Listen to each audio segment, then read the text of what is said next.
చెప్పి గతం లోపల చాలా మంది పెద్ద మనుషులు చెప్పిర్రు. ఇప్పుడు తెలుస్తుంది నిజంగా మేము నిరుద్యోగులం మోసపోయినాం, గోసపడతా ఉన్నాం. ఎందుకంటే గతం లోపల కొన్ని నోటిఫికేషన్లు వచ్చినాయి. వీళ్ళు ఏమన్నారు, మెగా డిఎస్ అంటే 5,000 కాదు 20,000 మేము భర్తీ చేస్తాం, కాంగ్రెస్ పార్టీకి గెలిపించండి, ఊళ్ళకి వెళ్ళుండి అని చెప్పిర్రు. గ్రూప్ 2 కానీ గ్రూప్ 2 పోస్టులు 700 నుంచి 2,000 పెంచుతాం, గ్రూప్ 3 పోస్టులు 3,000 పెంచుతామని అన్నారు. గ్రూప్ 1 పోస్టులు కూడా దాదాపు 1,500 వరకు పెంచుతామన్నారు.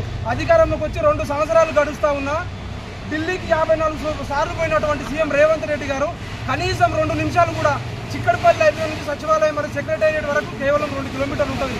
2 కిలోమీటర్లు ఉన్నా నీ గద్దెను ఎక్కించినటువంటి చిక్కడపల్లి లైబ్రరీ విద్యార్థుల దగ్గరికి 2 నిమిషాలు కూడా నువ్వు మాట్లాడలేకపోతున్నావు.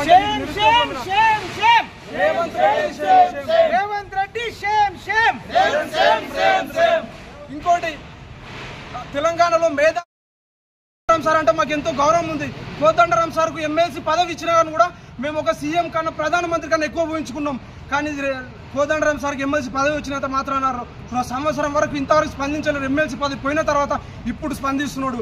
అద్దంకి దయాకర్ గారు కూడా చిక్కడపల్లి సెంట్రల్ లైబ్రరీ దగ్గరికి వస్తే మా సమస్యలన్నీ 2 సంవత్సరాల నుంచి స్పందిస్తలేవు. బనకచర్ల ఇష్యూ గురించి దినాం చుట్టూ చేస్తావు, ఫోన్ ట్యాంపరింగ్ గురించి దినాం చుట్టూ చేస్తావు, కాళేశ్వరం గురించి దినాం చుట్టూ చేస్తాం. మరి నిరుద్యోగులు 6 మంది నిరుద్యోగులు చచ్చిపోతున్నారు, ఎందుకు నువ్వు టుట్టు వేయలేవని చెప్పి మేము ఆ రోజు చిక్కడపల్లి లైబ్రరీ దగ్గరికి ఆహ్వానించి క్వశ్చన్లు వేసినాం. మరి నువ్వు ఒక్కరోజు కూడా టుట్టు వేయలేవని చెప్పి అద్దంకి దయాకర్ గారు చెప్పారు.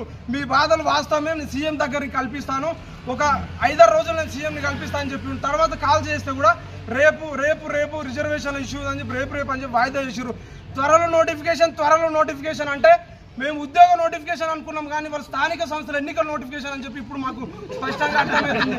వినాయక చవితి దగ్గర వేలం పాట పడుతున్నట్లు ఒక సన్యాసి 60,000 అంటాడు, ఒక సన్యాసి 70,000 అంటాడు, ఇంకో సన్యాసి 40 లక్ష ఉద్యోగాలు వేసినామంటాడు. నిజంగా మీరు 1,00,000 ఉద్యోగాలు కాదు 60,000 ఉద్యోగాలు వేసినట్లుంటే చిక్కడపల్లి లైబ్రరీ దగ్గరికి మేము చిక్కడపల్లి లైబ్రరీ విద్యార్థులు అందరం మా ముందులో మీరు చెప్పండి. రేవంత్ రెడ్డి గారు డైలాగ్లో సీఎం అని చెప్పి తెలంగాణ వ్యాప్తంగా ప్రతి ఒక్కరికి భారతదేశంలో కూడా అర్థమైపోయింది. కానీ మిగిలిన వాళ్ళు డిప్యూటీ సీఎం కానీ శ్రీధర్ బాబు కానీ వీళ్ళంటే అపారమైన గౌరవం ఉంది. వీళ్ళు కూడా మరి ఎందుకు అధికారం ఉండమని చెప్పి అహంకారం మాలిక నియంత్రణతో పొగడలేక అర్థం కాని పరిస్థితి. కానీ నిరుద్యోగులు అందరూ కూడా అర్థమైంది.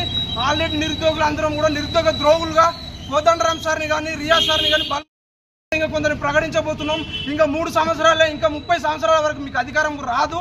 దయచేసి రేవంత్ రెడ్డి గారికి ఎట్లా అర్థమైపోయింది కాబట్టి మిగిలిన వాళ్ళు కూడా అర్థం చేసుకుని ఇమీడియట్ గా స్థానిక సంస్థల ఎన్నికల పోకన ముందే నోటిఫికేషన్లు విడుదల చేయండి. లేని పక్షంలో ప్రతి గ్రామంలో జడ్పీటీసీ కానీ ఎంపీటీసీ కానీ సర్పంచ్ కానీ మేమే నామినేషన్ ఇస్తాం. మిమ్మల్ని ఒక్కరిని కూడా తిరగనియమని చెప్పి ఖబర్దార్ తెలియజేస్తున్నాం.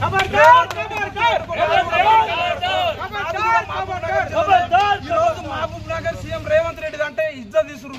గ్రామాల్లో పోతే సెక్యూరిటీ లేకపోతే కొట్టేడు పరిస్థితి ఉంది. కాబట్టి దయచేసి ఇప్పటికైనా అర్థం చేసుకొని నిరుద్యోగులకు స్థానిక సంస్థల ఎన్నికలకు పోకన ముందే నోటిఫికేషన్ ఇమీడియట్గా వేయండి అని చెప్పి కోరుకుంటున్నాం.